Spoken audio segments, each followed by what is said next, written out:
My name is Marija, and I am in 5th grade.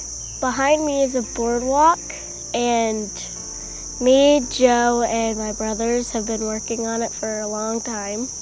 The boardwalk is for people who don't want to get their feet dirty and to be able to look at nature. My favorite thing about being outside is learning about nature. In the land lab, you can see frogs, toads, insects, and nature.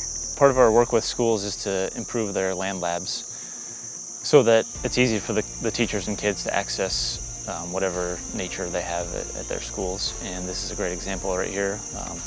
It's a boardwalk that goes through a little wetland at Morrison Elementary. So in March, we came out here, with drills and hammers and nails, and with the intent of, really finishing the boardwalk. And we started off doing that, but the toads were singing their heads off.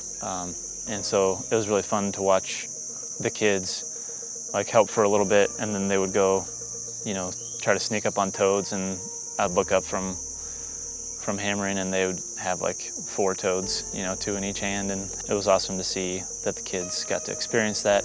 The creation of this boardwalk will help a lot of other kids, have easy access to those sort of wonders of nature. Getting to know Marija and her family it's been amazing. I frequently ask Marija and Sean and JD, what they want to do when they grow up, and I learned that JD he's interested in being a veterinarian, and Sean's interested in working for Rural Action someday. When I hear kids say that, and it does happen fairly often, it's an indicator to me that Rural Action is set up for longevity, that we're going to have the next generation of people really engaged in our organization.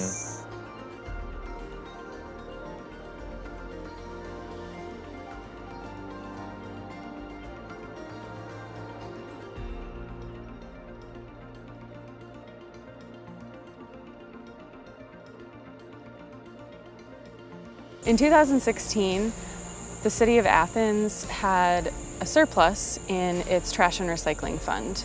We decided to provide some feedback to the City of Athens on what those funds could possibly be used for. The city was most interested in looking towards kind of the next frontier of waste management, which would be implementing this brand new organics collection program. The curbside compost pilot has been one of my favorite projects to work on because it is the beginning of seeing real change in infrastructure and access. A lot of people haven't had the ability to compost in their homes, or the time or energy or the know-how, and this is proving to be such a convenient option for people. My dream, of course, is to see the curbside compost service be something that is available to every resident in Athens.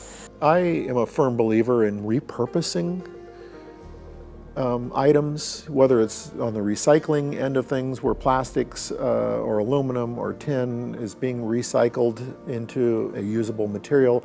I view composting as the same, and it's pulling it out of what otherwise would be added to our tipping fees as we take our waste to landfill.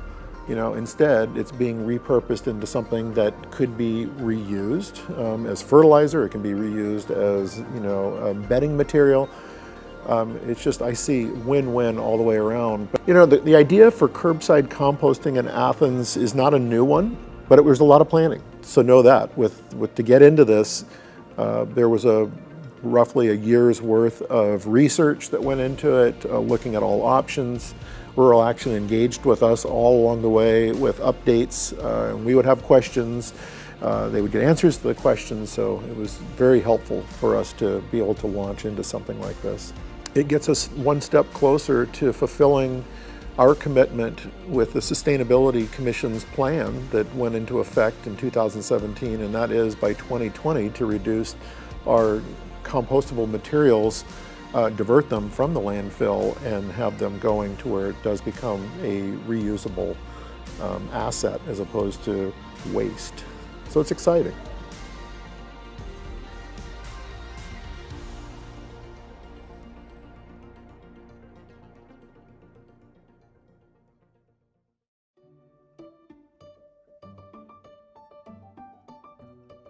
Country Fresh Stops is a program that we started in 2011 in partnership with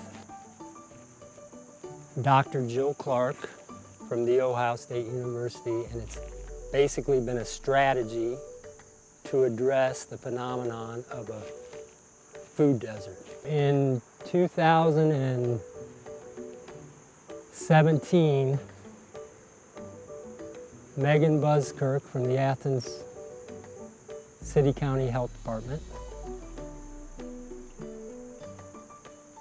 reached out to us here at Rural Action. She was familiar with the Country Fresh Stops project, and she had been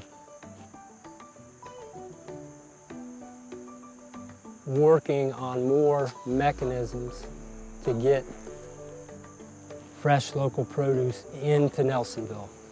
Together with Ben Holter at Shriver's in Nelsonville, Rural Action is exploring ways to really expand it, to get it to reach more people.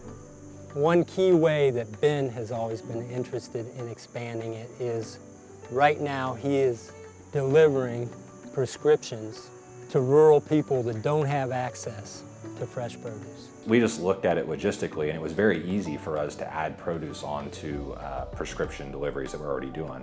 In 2017 alone, we delivered over 10,000 prescriptions out of the Nelsonville Shriver's Pharmacy location. We're already out on the roads, so being able to deliver produce alongside prescriptions it's logistically very easy for us to do, and we're happy to do it. Well, I've always been of the mindset that food is medicine. So the idea of offering fresh local produce, healthy fruits and vegetables to my customers seemed kind of like a no-brainer, kind of a gateway drug to health per se. So I jumped at the chance, and really it's allowed us to kind of open a conversation about healthy eating and good choices. And we sometimes call our pharmacy, we're the Mayberry of pharmacies. We know like 80% of the people that walk through the door, we know them by first name. So it's nice to be able to give them some advice on how to prepare them. And there's something special about that, and I just enjoy those relationships that we're able to build.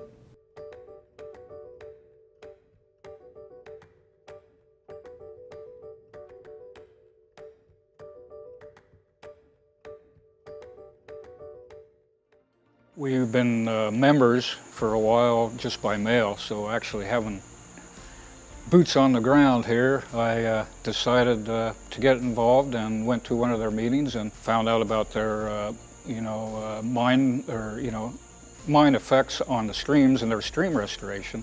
So I got here and saw what they were doing, and they were telling me, oh, we are thinking about a little treatment plant in Corning someday. That was a few years ago.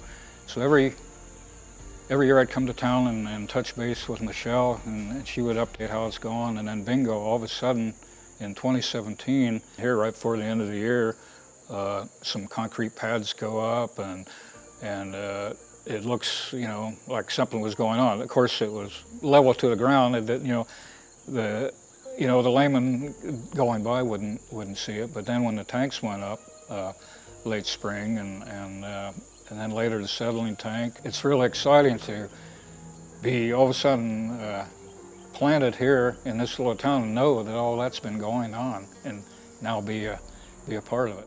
Rural Action and Ohio University have worked on water quality issues for a really long time. We work with the Voinovich School, we work with different departments, the biology department, the engineering department, now the art department, and many others.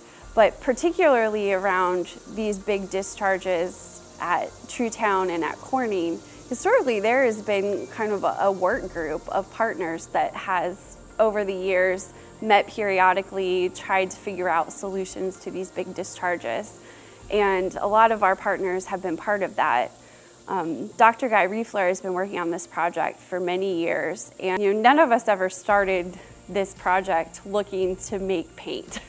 That just kind of came. The overall goal of this project has always been to clean water in Sunday Creek. How do we clean water? So then that led us to this, process of one question after another. Well, there's too much iron. What do we do with the iron? And how was iron oxide used in other processing and that? And that's how we got to paint. What we're doing now is we're taking that iron, and instead of it being a waste product, instead of us trying to find something to do with it, either landfilling it or taking it off-site, burying it somewhere, we're looking at that as a commodity. So taking the iron oxide from waste product to commodity has really changed the game. We're able to really capitalize on that. The more iron in the water, the more iron oxide pigment that we can produce. By creating a product that can be sold on the market, we can actually support the water quality remediation, we can support the treatment by the sale of the product. And that is an incredible opportunity. We have engineering, we have art, we have the community and the water quality piece that Rural Action brings. And each of us on the project team brings something that no one else can. And by working together, we can really leverage a lot of resources and a lot of expertise to make this project work. I really love this project because I think it epitomizes Rural Action's triple bottom line philosophy. Profit, people, planet. All three of those things on equal footing.